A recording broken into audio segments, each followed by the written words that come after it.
Olá, seja bem-vindo a mais um episódio do podcast Aposentadoria na Bagagem, criado especialmente para você, brasileiro, que mora ou já morou no exterior, poder programar a sua aposentadoria. Então já aproveita, se inscreve no canal, ativa o sininho para não perder nenhum conteúdo que nós trazemos aqui quinzenalmente. Aproveita, curte e compartilha com quem precisa saber dessas informações.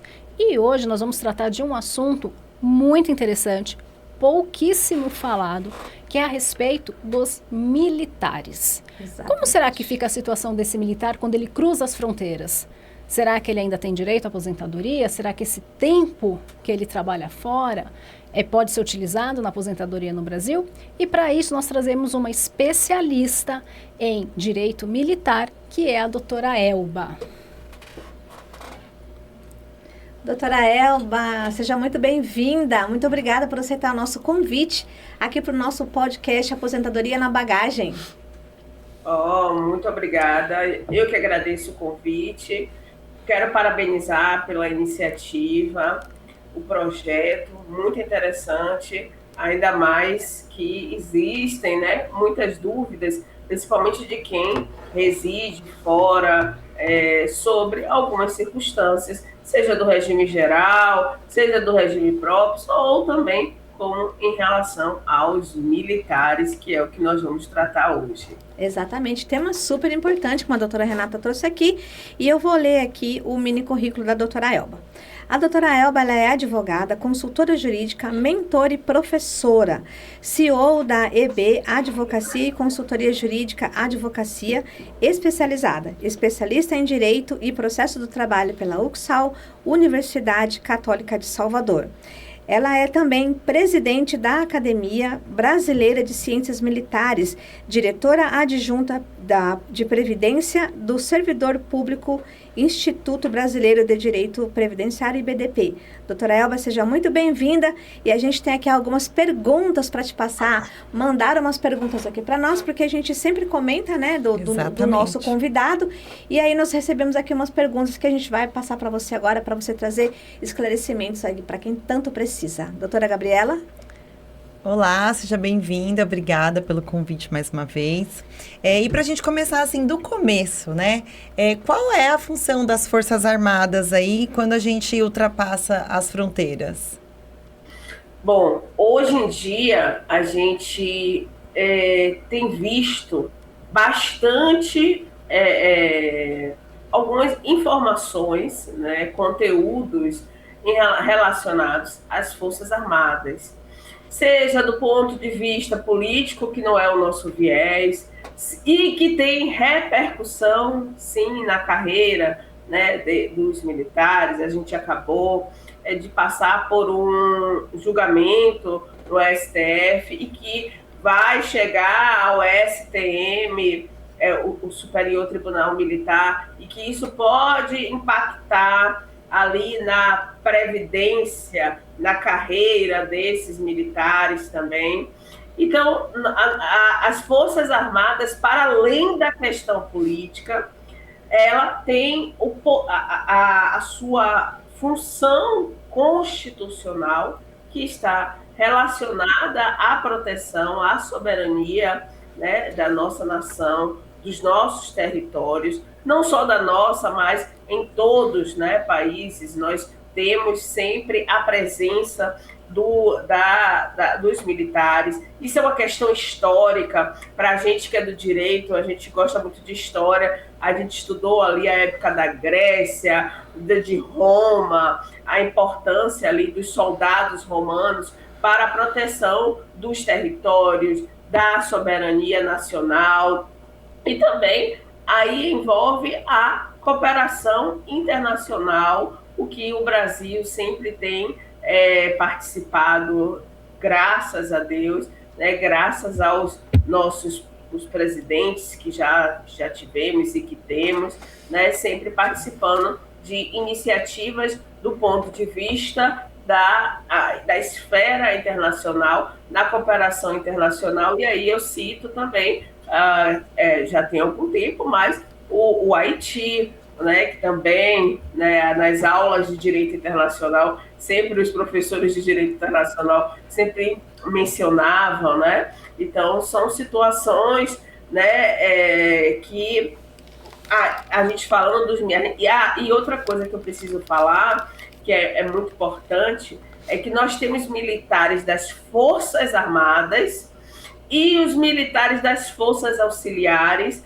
que são os militares dos estados, que nós estamos ali vendo mais diariamente a polícia ostensiva, né, na proteção do patrimônio, e as Forças Armadas, a Marinha, o Exército e a Aeronáutica, e nos estados a PM, a Polícia Militar, e o Corpo de Bombeiro Militar. Então, nós temos um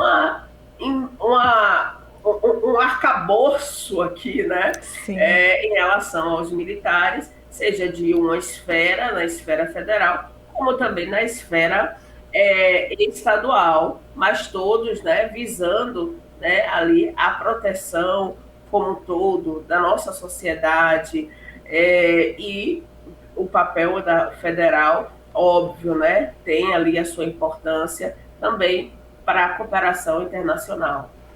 Perfeito, doutora Elba.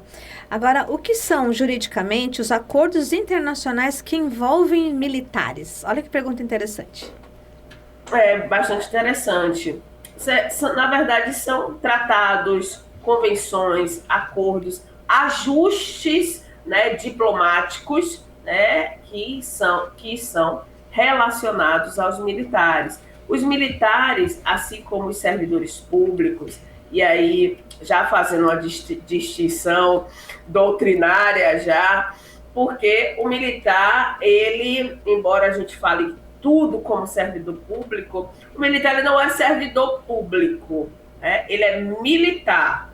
Ele está lá previsto no artigo 42 da Constituição Federal, no artigo 142, 143, mas do ponto de vista do direito administrativo, nós vamos chamá-los, eles são agentes públicos, mas o servidor público civil é aquele do RPPS, do artigo 40 da Constituição Federal, como você mencionou aí o currículo, lá o professor, a diretoria do IBDP, Marcelo Barroso, então ali o servidor público civil. Quando a gente está falando do militar, nós estamos falando de um agente público, né, também, que é um agente público, que serve a pátria, a sociedade também, e também tem missões internacionais que estão relacionadas a esses militares, também aos servidores públicos civis. Então, os tratados e os acordos e ajustes são firmados entre os estados, né, os países, as organizações internacionais, muitas vezes com o objetivo da cooperação, do aprimoramento, principalmente em relação ao Japão, né? O Japão ele tem a visão mais técnica, né, de organização ali dos seus militares, né, e para fins de cumprimento de obrigações jurídicas também relacionadas ao Brasil, na defesa, na cooperação militar, treinamento, intercâmbio, que isso acontece também, isso é muito importante para a carreira do militar, e as operações conjuntas que podem acontecer entre os países. Legal. E esse militar que ele atua no exterior, ele ainda continua submetido às leis brasileiras? Sim, fica submetido à legislação brasileira. Inclusive, a gente até tratou isso recentemente, nessas missões internacionais, eles recebem até um adicional, né, e a depender também de qual país seja, é pago em dólar, né, a moeda é diferente. Então, para fins de formação do militar, é muito interessante e traz pode ser objeto, inclusive, né, de promoção na sua carreira diante das atividades exercidas no exterior por esse militar. E esse período que ele exerce essa atividade conta para aposentadoria? Conta para aposentadoria. Conta para aposentadoria. E, inclusive, pode ser utilizado para fins de promoção na carreira por merecimento, né, diante das atividades desenvolvidas no exterior. Maravilha. E quais são os principais acordos militares? Como eu falei, né, a gente usa para fins de cooperação técnica, militar, para fins de intercâmbio, de conhecimento, de aprimoramento. A gente tem a gente não pode esquecer, eu falei do Japão, mas a gente tem nos Estados Unidos, né, a maior potência, né, mundial, e para um militar brasileiro ter um intercâmbio, poder participar, né, conhecer toda essa estrutura técnica, a cooperação técnica, participar de treinamento. Além disso, também tem o intercâmbio entre as escolas militares, que nós temos escolas militares, desculpa, gente, é que a questão do golpe, aí a todo momento a gente fica recebendo mensagem de cliente, a gente já fica até preocupado, peço desculpas. Né? As missões humanitárias também, e o principal, né, são as missões de paz da ONU, né, que o Brasil sempre faz parte, como observadores também militares. Então tem uma vasta possibilidade de atuação desses militares do Brasil, lá fora, para fim de aprimorar, de crescimento, e isso a gente precisa até para fim de estruturação e de reestruturação da nossa própria força militar. Isso é necessário para aprimoramento, para crescimento, qualificação, né, técnica. Isso é de suma importância. E só uma dúvida, assim, essa convocação para essas missões, elas podem ser rejeitadas? Como que funciona? É voluntário? Elas podem ser o quê? A pessoa que ela é convidada, o militar que é convidado a fazer, né, cumprir uma missão em outro país, ela é obrigada a aceitar? Sim, tem suas exceções, e foi importante essa pergunta, porque nos sites das 3 forças, como eu falei, nós temos 3 forças federais, a Marinha, o Exército e a Aeronáutica, e já trazendo até aqui um outro ponto de distinção, que foi até um objeto da nossa palestra lá em Washington com a querida Rita, né? Nos Estados Unidos eles têm forças diferentes do que as nossas, eles dividem, né? A força costeira, enfim, mas nós, resumindo, nós temos 3. Então, nos sites das forças, normalmente tem informativos, convocações, editais, chamamentos para esse tipo de atividade. Claro que passa por uma seleção, mas é óbvio que, né, o militar ele é obrigado a participar, salvo, além disso, trazendo já para a sua pergunta, dentro da estrutura militar existem 2 pilares que são de suma importância e que regem a estrutura militar, que é a hierarquia e a disciplina. Então, para que seja submetido esse pedido de não tenho interesse, né, de participar de uma atividade no exterior, isso tem que ser analisado conforme as normas disciplinares perante a administração pública militar, mas, em regra, é obrigatória a participação. Perfeito. Doutora Elba, como ficam os direitos previdenciários e funcionais dos militares brasileiros enviados aos Estados Unidos ou Japão? O Japão e os Estados Unidos, aí a gente já saindo um pouco da questão em relação... saindo um pouco da relação de missões no exterior desse militar, é porque aqui a gente tem várias possibilidades, né? A gente tem a possibilidade do militar que estava lá fora e que serviu lá fora e que ele saiu e veio morar aqui no Brasil, que ele quer esse tempo, que quer contar esse tempo. A gente tem essa possibilidade. Então, aqui já tem outras situações mais complexas. Mas em relação ao nosso foco aqui, que é o militar que vai em uma missão para o exterior, esse militar ele tem todos os seus direitos garantidos do ponto de vista, entre aspas, previdenciário. E por que, entre aspas, previdenciário? Porque o militar ele não tem uma previdência. O militar tem o sistema de proteção social dos militares, que o STF, inclusive em decisões recentes, vem comparando com um regime previdenciário.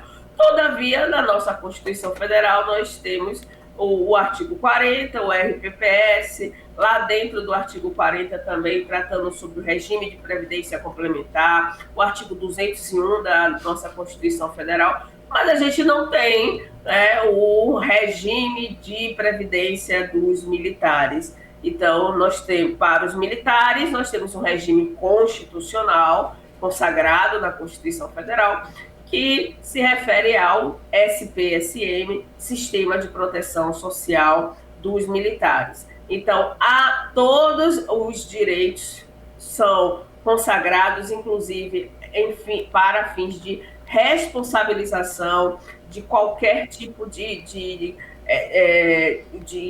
sinistro ou ocorrência que venha acontecer com esse militar.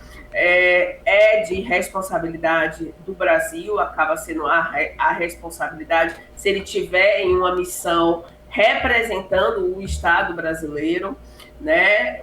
Seja em uma missão humanitária, seja em uma missão na ONU. Então, a responsabilidade vai ser do Brasil. Então, esse período que estiver fora vai ser contado como tempo de efetivo exercício para fins da sua inatividade, que aí a gente não vai falar da aposentadoria, a gente vai falar de inatividade remunerada, que vai ser a reserva remunerada ou a reforma. A reforma a gente não espera, porque vindo de uma guerra, a gente não vai querer que ele seja reformado por uma questão de saúde. A gente espera que os nossos militares que participem voltem com a sua integridade física, né, para poder até continuar suas atividades e com o seu tempo ir para a inatividade remunerada de uma via normal, né, pela reserva remunerada, e depois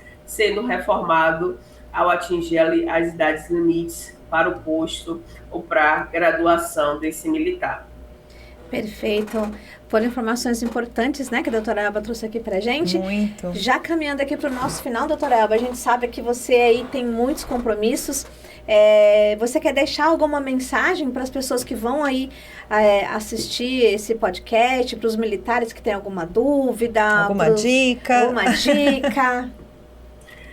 E, assim, é importante a gente ter sempre as certidões, né, que os contra-cheques, verificar as vantagens percebidas durante esse período, os adicionais que são pagos, não achar que está indo e a remuneração vai ficar sem nenhum adicional, sem nada ser pago. Pensar também nos seguros de vida, também na família, né, a pensão militar, isso é muito importante, né, para aqueles que ficam também. Mas, primeiro, né, ter a noção de que nós temos um sistema diferenciado aqui em relação aos outros regimes, ao regime geral e ao regime próprio. Muito se aproxima até ali do regime do regime próprio, né? Mas com alguns pontos ali de distinções, até porque o militar, normalmente, quando ele vai numa missão para o exterior, ele vai ou vai para a guerra, mesmo para o combate, ou vai para um treinamento, para ajuda humanitária, a questão cibernética também, isso é muito importante ser mencionado, né? Porque nós temos os países do primeiro mundo, né, estão muito mais avançados, né? Então isso acaba agregando valor para os nossos militares, para as nossas forças. E o Estado brasileiro precisa investir nisso também, não só para os servidores, os militares, mas também para os servidores públicos civis também. É uma troca muito importante que a gente precisa ter. Eu sei que o Átila já trouxe aqui algumas informações.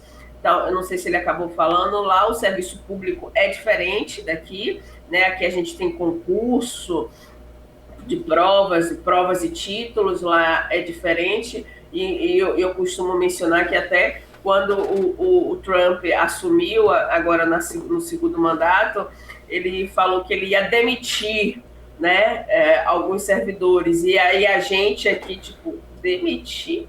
Como assim ele vai demitir? E a estabilidade, né, desses servidores, justamente porque lá é uma forma de contratação diferenciada, seja para a CIA, a polícia, lá o bombeiro também, é bem diferente lá nos Estados Unidos. Então, eu acho que o Estado brasileiro precisa fomentar muito mais essa troca, para a gente também evoluir, né, nas nossas técnicas, que, claro, nós também temos o nosso valor, mas se a gente puder agregar mais, né, ter esse intercâmbio entre as forças, entre as instituições de defesa, para a gente isso é muito mais importante enquanto nação, isso agrega muito mais para todos nós. Excelente. Muito obrigada. Foi ótimo, né? Nosso episódio aqui sobre as Forças Armadas, que é uma informação que pouca gente tem acesso e é muito interessante mesmo a gente estar levantando aí, que mais uma vez a gente volta na questão do planejamento, que é sempre fundamental, e seja em qualquer área, em qualquer profissão, em qualquer carreira, para que a gente tenha aí uma aposentadoria segura lá na frente. Exatamente. Exatamente. Porque às vezes esquece até de mencionar esse tempo da missão, alguma gratificação que foi percebida durante aquele período, né? Ou a gente focando no fato aqui do militar que vai em missão para o exterior, ou aquele militar de fora que vem para cá, né? Então aí entra a questão que as doutoras aí têm uma expertise, a totalização, né, a possibilidade de trazer o tempo de cá e também de utilizar o tempo aqui no Brasil, né? Então, são situações que precisam ainda mais disseminar para que não ache que o tempo de lá ficou lá, vai ficar lá, e o tempo de cá eu vou ter que começar do zero, né? Então, não vai ser utilizado para nada. Então, esses são assuntos que realmente me interessam e que é importante que a gente possa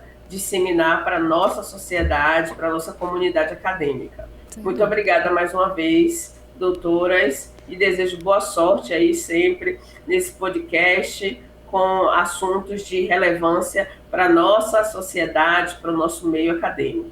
Maravilha. Muito obrigada, doutora Eva, mais uma vez pelo convite.